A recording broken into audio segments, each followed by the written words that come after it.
Yo, what is up, guys? Snap here. Today we're going to be talking about everything Path of Exile 2 in relation to party play and group play. There's actually quite a lot to go over. We do know a lot of stuff about POE2, but obviously there's a lot of stuff we don't know. So today we're going to be talking about all the stuff we can talk about. A lot of interesting stuff that came out of the endgame content reveal a few days ago, as well as a lot of cool stuff that came out of the interview with Jonathan, with Gazzy, and DM. Once again, there's timestamps in the description if you want to jump to a particular timestamp. But anyways, let's jump right into it. The first topic I want to talk about and address is, of course, the presence or lack thereof of Aurabots in POE2. Now, if you're familiar with POE1, a big staple of party play in POE1 is going to be the existence of an Aurabot that just basically functions as a walking stat stick for the rest of your party. If you go through all of the skills that have been teased in any of the footage, you can very clearly see that there is a lack of any aura skill from the previous game. So from everything we've seen so far, basically leads me to believe that Aurabot, as we know it to exist in POE1, is really no longer a thing. But that doesn't mean there isn't other ways to build support characters in PoE that'll make a powerful character that you can bring into party play. A few other quick things you might notice about PoE2 gemming is that there is blasphemy, as well as all of the curses we know and love, like elemental weakness, vulnerability, despair, etc. So of course, Cursebot could be a thing that is in PoE2. However, there are a few important things you need to know about curses before you actually go and build a character around. One, you need to know how easy it is to access max curses. If it's very difficult to reach 3 or 4 max curses, it's probably going to be very difficult to build a character around it. The other constraint you need to be worried about is how much curse effect and what the base effect of the curses even are. We don't know how much penetration the elemental curses give us, and we don't know how much curse effect is available on gear or the tree, so it's tough to say the power level of this kind of thing. But it is worth exploring when the game actually comes out and we have more information on the passive tree, etc. And this discussion kind of leads us into the topic of what makes a support character in PoE useful, and essentially you want to think about it as if you were to just be playing another character that was doing damage, would adding or subtracting that support be better or worse than if you were to just be playing another DPS character? And if the opportunity cost is such that adding that support makes your party stronger, then of course you can play it. But just know the alternative for adding a character to your party is of course just playing another DPS. So that's the one thing you want to consider on whether or not you'd be adding a support character into your party, is whether or not you could just be adding somebody else that's just doing damage, right? So from all of the footage and the teasers and the leaks so far, there are a few things that stand out as good team utility that you could definitely bring to a support character in PoE2. So let's go through all of those right now. The first thing, of course, is going to be charge generation. Now, if you followed any of the PoE2 development footage or any of the reveals, you're going to know that charges work very differently in PoE2 than they do in PoE1. And they are typically kind of hard to generate, but they do get consumed on skill use to give you very, very powerful effect. For example, Flicker Strike now consumes power charges, but gives you 3 additional strikes with a huge attack speed and base damage multiplier for each power charge. So a character that is giving other characters charges could be something that you could build around in PoE2. There is a keystone conduit here, which makes it so if you were to gain a charge, all of your allies would gain it instead, which means you could be multiplying your charge generation efficiency by 5 if all of your other allies could then consume. For example, if you generate 1 power charge on kill or something like that, it would instead grant all 5 of your allies 1 power charge. If you could then consume all of those and give them to your allies, you could see some charge shenanigans going on, and it could definitely get some value. Next up is going to be, of course, the shield merit of service. Now, this gives you allies in presence have block chance equal to yours, which is very powerful. Allies in presence is a scalable stat to my knowledge, which means that you can scale the AoE by investing in it on the tree or maybe on your gear perhaps. Giving your whole team capped block, especially now that block is merged into 1 stat for spells and attacks, is very powerful and a very, very good defensive layer you could give your whole team. Stuff like this is stuff that a character in PoE2 acting as a support could definitely build around and is very worth having in your party instead of an additional DPS. One thing to mention here is that glancing blows in its unnerfed form at 50% exists in PoE2, which means it's probably going to be very easy for you to get block capped with this shield on. And most likely the downside from glancing blows is not going to apply to all of your allies as well. This shield is also a level 8 shield, so presumably this is a very common and accessible unique, so probably something that you could definitely plan to build around. Now, one other thing about this shield that is useful is that I do think there might be a place for something akin to like an MMO tank in PoE2, just because the downtime and DPS on a lot of characters is very high because they have to do so much frequent dodging. And so I think a character that is built around being able to tank and or hold a boss in place for longer periods of time with a shield is actually going to be an increase in DPS for all of your other party members, because they simply just don't have to spend as much time dodge rolling and dodging,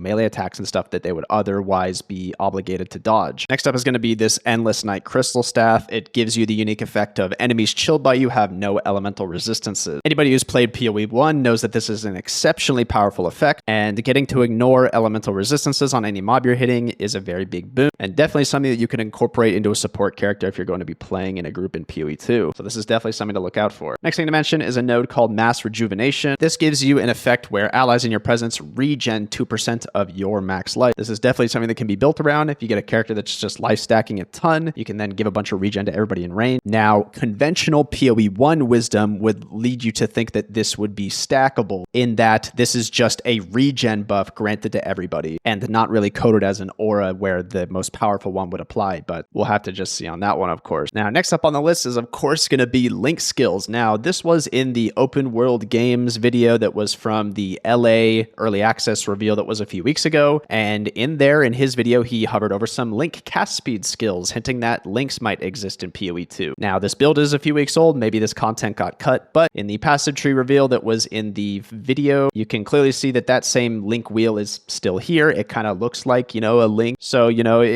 it could very well be that Links are in the game as we know it. So that's definitely something to look out for. Link skills are back, baby. This does mean that potentially you could have a character that's 1, giving your whole team block cap, and 2, applying something like Soul Link to the rest of the party. Something like that in POE2 would probably be more powerful than something that currently exists in POE1, which is something like a Mana Guardian. Anyways, moving on from Links, we do know that Rarity exists in POE2, and of course, Rarity is going to be a very useful stat in parties because you can have one person that stacks a ton of rarities, gets the last hit on a boss or a mob, and therefore leverages all of his rarity without actually having to have the power that they need to kill the boss themselves. I'll talk a little bit more about how Rarity has changed in POE2 a little bit later on. It's just something to mention here, as that's something you could definitely build around if you're planning on playing in a party. Anyways, next up is going to be banners. Now, banners do exist in POE2, but they do work a lot differently than they do in POE1. You essentially gain valor passively by being in range of a unique enemy, which is basically going to be any boss, and that gives you more aura effect per valor. And since a lot of people have spare gem sockets or gem links, you could probably have a couple people having this Defiance banner in their links, plop it down, get some extra armor, evasion, and movement speed. This doesn't necessarily need to be relegated to a support character because, to my understanding, stuff like aura effect isn't really going to exist in the game, so there isn't a huge opportunity cost to having multiple ones of these on other people in the party, and then everybody gets the benefit. And one more quick thing on this section is just going to be Lay Siege. Now, this is an anoint which gives you damage per chance to block. You could easily anoint this notable using the new Delirium currencies, and if you're getting a 75% chance to block from a support, this would be a 75% damage anoint, which I think would be pretty powerful on most characters, so it's just stuff like this is stuff to keep in mind. Now, those are kind of some things I saw at first glance from all of the teaser reveals we've seen so far, and things that can kind of be leveraged and utilized in a party, but I'm sure there'll be much more. I'm kind of getting the theme that a bunch of support utility group stuff has been moved to the passive tree, stuff like Mass Rejuvenation, as well as just other buffs. Additionally, don't forget that scepters exist, and those are just going to be a walking stat stick to what you've seen before. Anyways, let's move on to player loot and also Rarity in Path of Exile 2. Now, I'm first going to talk about how loot scaling works for party members. So in the most recent interview with Jonathan that featured DM and Gazi, Jonathan did talk a lot about how Rarity works and more generally how loot scaling works when you're adding additional party members. So the basics of what you need to know is that stuff like currency has linear 100% one-to-one scaling per additional party member you add. So if you are dropping 1 Chaos Orb a map and you add additional person, you're going to be getting 2 Chaos Orbs a map if you don't change anything else, of course. Jonathan did mention that stuff like amulets and rings are also going to be having linear scaling or close to linear scaling because everybody in your party is going to want amulets and rings. There are different items like body armors and weapons which do not have linear scaling 1-to-1 per party member you add. The reason for this is that it's very unlikely that you have a bunch of people that are needing the same body armor or the same weapon, and so this stuff does not have linear scaling. Jonathan did mention that the increase per player you add is around 28% increase in items, but the makeup of that 28% is skewed towards stuff that you actually want to be picking up. So we'll just kind of have to see how that plays out. And now let's talk about how Rarity is supposed to be working in POE2. Rarity is a very interesting stat. It does roll on gear as well as socket. There is the soul core of Azkapa here, which has 10% increased rarity of items found if you put it into an armor. So there's going to be quite a bit of places you can get rarity on your gear as well as the sockets. There is Culling Strike in the game, which is 5% for unique monsters. It also exists on a gem, but there is no no Southbound equivalent or anything like that we've seen yet. Now, Rarity does have a lot of different functions than it does in POE1, and it's important to understand exactly how it works. So the first thing to know is that Rarity still does scale the item class, and that is going to be normal to magic, magic to rare, rare to unique, etc. So it still has a bearing on that. But Rarity also does a ton of other stuff. The basics on how Rarity works is that there are 10 tiers of rarity that you roll through. So if an item were to drop, the game rolls, and you have to do basically 10 sequential checks. And the more rarity you have, the higher chance you have at passing any individual step of the check. And depending on how high you rolled on those sequence of checks depends on how good of an item that comes out. Now, if you go up a lot of rarity tiers when you're dropping an item, it can have influences on the rarity of currency that you're dropping. So if you were to be dropping maybe like a transmute before, maybe it's dropping a more rare currency like a chaos orb or something like that. Additionally, lower base types can get excluded from dropping if you're going up the rarity tiers. So you're not going to be dropping shabby jerkins or whatever at level 80. Rarity tiers also dictate what uniques are eligible to be dropped. So for example, Headhunter might be tier 10 to be eligible to drop. And it's important to know that any item that drops can go through all of the rarity tiers without having any rarity on your character, but having rarity on the character and the mob or the map is going to increase the likelihood that you pass any of those sequential checks. The last thing to know about the rarity system that we know of so far is going to be about item tiers. Now, if you have sufficient rarity, stuff like this will start to drop, where you'll see advanced layered gauntlets tier 3. Starting at tier 5, you can start to see tiered items dropping on the ground, and tiers 5 through 10 will drop you tier 1 through 5 items. These items have lower base types removed. They also have better mods. So essentially, if you're dropping like a tier 5 gauntlets, it's very, very likely that you're, for example, going to be rolling T1 or T2 life. So rarity does have a bearing on the quality of the rares that you're dropping on the ground. So looking out for these tiered items is going to be a very, very important aspect of endgame. Anyways, moving on from all that, we're going to talk about the juicing elements that we've seen so far in POE2. Now, there's a few things we know so far in that we have waystones and watchtowers. And now there's a few important things to glean off of the stuff that they've revealed so far. The first is going to be a short discussion on how watchtowers interact and ways that you can utilize them to their best effect.